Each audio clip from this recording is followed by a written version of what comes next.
Masakit na panakit, puno ng pait at balakid ang kwento ng buhay ko. Ito ang realidad ng mundo. Unti-unting pumalibot sa akin. Ano ba ang mali? Good morning, Miss Mary. Alam ko pong di madali ang pinagdaanan mo. Pero kailan nagsimula maging mahirap ang buhay mo? Nagsimula ang dagok sa buhay ko nung nawala yung nanay ko.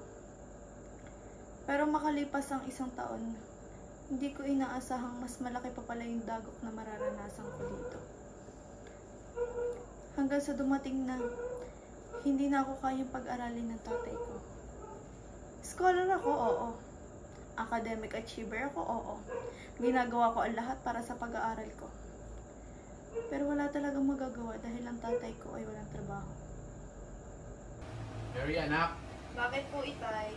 Mag-usap nga muna tayo Ano pag-uusapan natin? tungkol sa pag-aaral mo. Ano problema sa pag-aaral ko? Alam mo naman ang buhay natin ngayon. Napakahirap. Isa sa wala akong trabaho, wala akong perang pantustos sa pag-aaral mo. Paano ka mabubuhay? Paano yun, Itay? Kailangan ko makatapos. Hindi ka talaga kaya, no? Baka sa susunod na taon, kung may chance, pag-aaralin kita, kakayanin ko. Hindi pwede, Tay. Kailangan kong makapag-aral ngayon. Hindi anak, buo ng desisyon ko. Magtatrabaho ako. Kakayanin mo ba? May scholar naman ako, di ba? Napakahirap anak, sa murang edad mong yan, may kukuha pa sa yung pwede ka pagtrabahuhin. Oo. Baka Hindi. pagtapos lang ako. Hindi ko kaya anak. Hindi kita pag-aaralin mo na. Dahil hindi ko kinaya na pagdesisyonan ko sabihin sa kaibigan ko. Max! Ano Box? Max! May sasabihin ako, di mo ito kakayanin. Ano Box? Hindi mo ba talaga ito kakayanin? Oo, Max! Pinapatigil ako ni Papa sa pag-aaral. Box, hindi ko nga talaga ito kakayanin. Wala nang sasama sa akin titingin kay Crush sa corridor. Max, ano magagawa ko? Pero Box, baka hindi mo din ito kakayanin. May offer ako sa iyong work. Max, papatasin ko yan. Sakto Box, yung sa tita ko, may ino-offer na work. O, di sa totoo lang, kaya-kaya ko yan. Box, baka hindi mo ito kayanin. 7 to 3 na madaling araw ang pasok. Max, ako pa ba? Kayang-kaya ko yan! Sobrang saya ko na meron na akong mapapantustos sa sarili ko.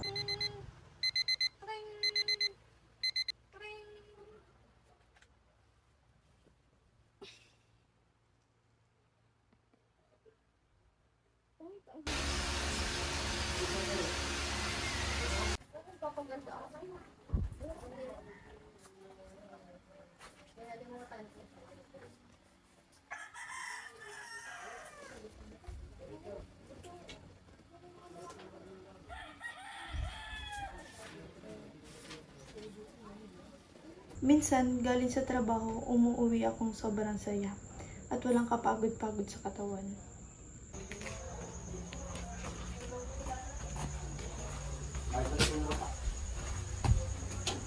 Minsan naman, sa sobrang daming bumibili, umuwi akong pagod na pagod at hindi maigalaw ang aking katawan.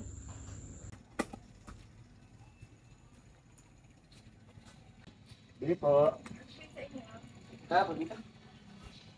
20 pa. Bili nga ng isa. Kuha na po kayo. Tama. Bye-bye. Thank you po. Bye po. 315 po. Gusto na ka. 315 po. 300? Apo. Thank you po. Salamat po.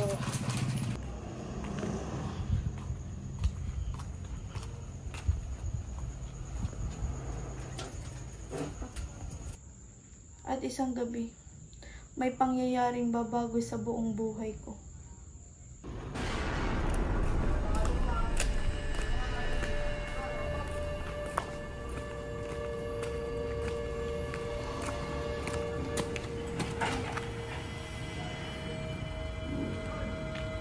Sexy naman ito. Sexy.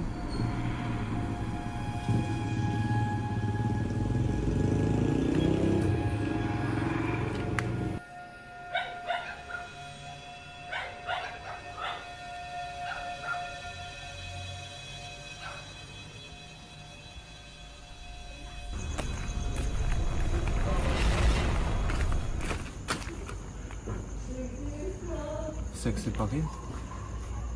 Sexy mo eh.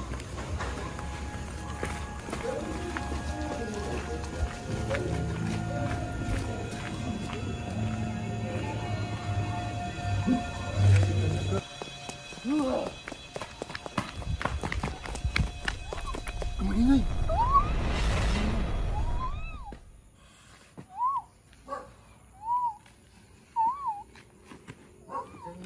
Hingi ng tulong.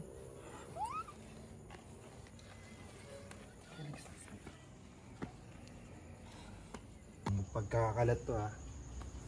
Walang iya ka. Huwag mo pagkakalat to, kundi mapapatay kita. Magbabayaran mo ito lahat. Kilala kita ha. Alam ko kung saan ka nakatira.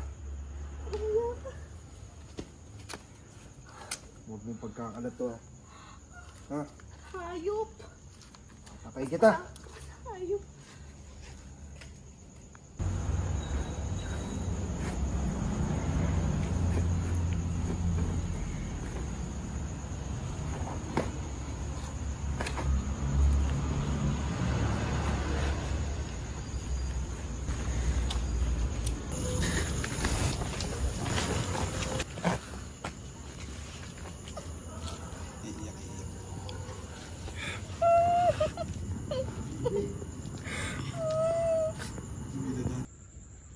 At pagkatapos ng pangyayari yun, diring-diri ako sa sarili ko.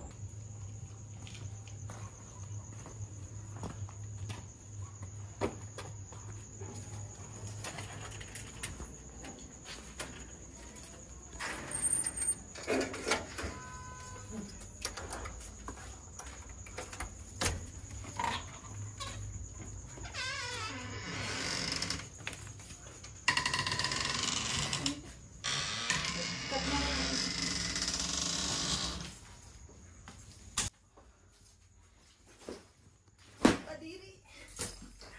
Napakadumi mo! Nakakadiri ka! Nakakadiri ka na! Nakakasuka ka na!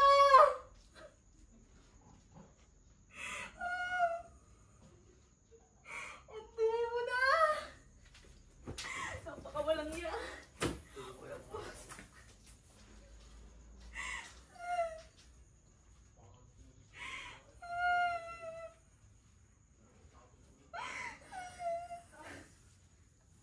Dumi mo! Napakadumi mo!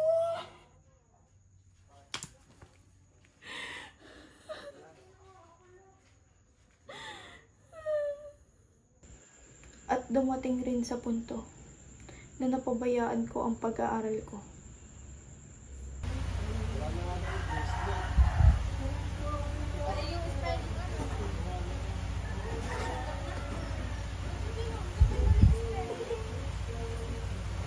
At kaya pala ganun ang nararamdaman ko.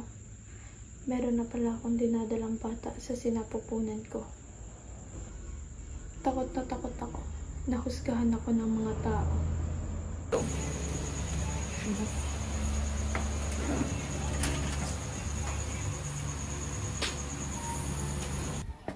Mare! Bakit Mare? Mare, ako nag-cheer ka sa iyo. Hindi mainit-init. Ito. Ano yun? Ano yun?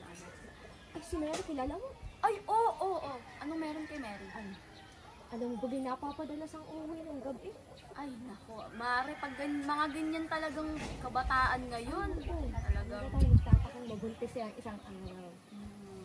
alam mo naman mga kabataan ngayon, di ba? Lapat siya dito. Nagpakatusok ng mga kabataan ngayon. Tama. Tapos, Aasa sa nanay. Eh, pero hindi na tayo nagtataka. Kasi gano'n naman yung nanay mo. yung nanay na naman ang papahirapan. Grabe naman. Hindi naman ang batang yun. Walang awa sa nanay. Ay, kita mo gabi na. Sino uuwi ng dalagang gabi? Dito, bakit pati yung babae? Hindi ka uwi ng gano'n. Gustahan tayo.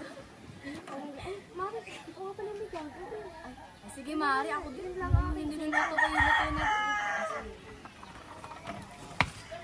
At tama nga ako. Mapanghusga ang mga tao.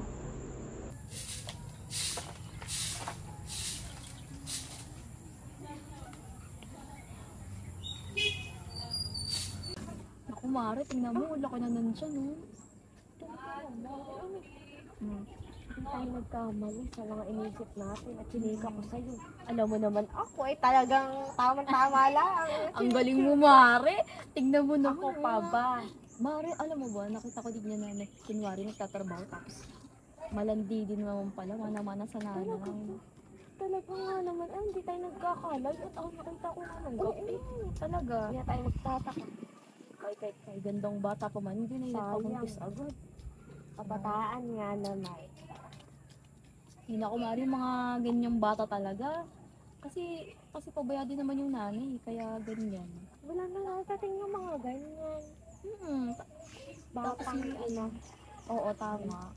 mga salit sa lipunan. Ano ba yun? Oo, sila pa yung may galang mag-aral. Dapat hindi nila pinag-aral yun kasi mga malalang Sayang. yun. Oo.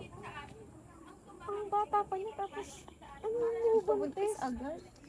Bakit talaga? Mare, hindi man na gumamit ng Kaya ano na Mara, talagang ganyan. Wala tayong magagawa. malandi Hindi lang pala.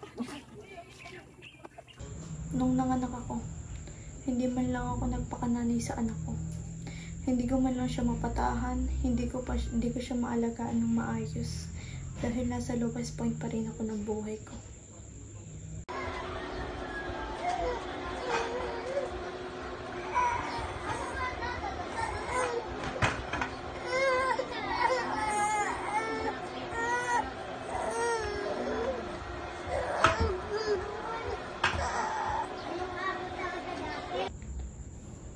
At napagdesisyonan kong magtayo ng organisasyon para sa kababaihang nakaranas din ito. At isa sa ino-offer ng organisasyon na yun ay ang counseling na hindi ko naranasan nung ako yung nasa sitwasyon na yun. Kailangan ay marinig ang boses mo sa di nila pag-aani sa Inspire, empower, and entertain. We tell stories that change lives. We juggle dreams, family, and career. With every stride, we banish fear. In the arts, we find our voice, crafting stories, making noise. In the city's rhythm, where chaos meets art, Filipino hearts are a resilient part. When it comes to self-expression, authenticity thrives. What will never go out of style is the impact you can have on people's lives. A tale of strength, resilience, and grace, empowered women in every space. Information is power. We must choose it well, source it correctly, vet it, and make certain it is of value not just to ourselves, but to others. This is Summit Media, empowering women since 1995. Happy Women's Month. Happy Women's Month. Happy Women's Month.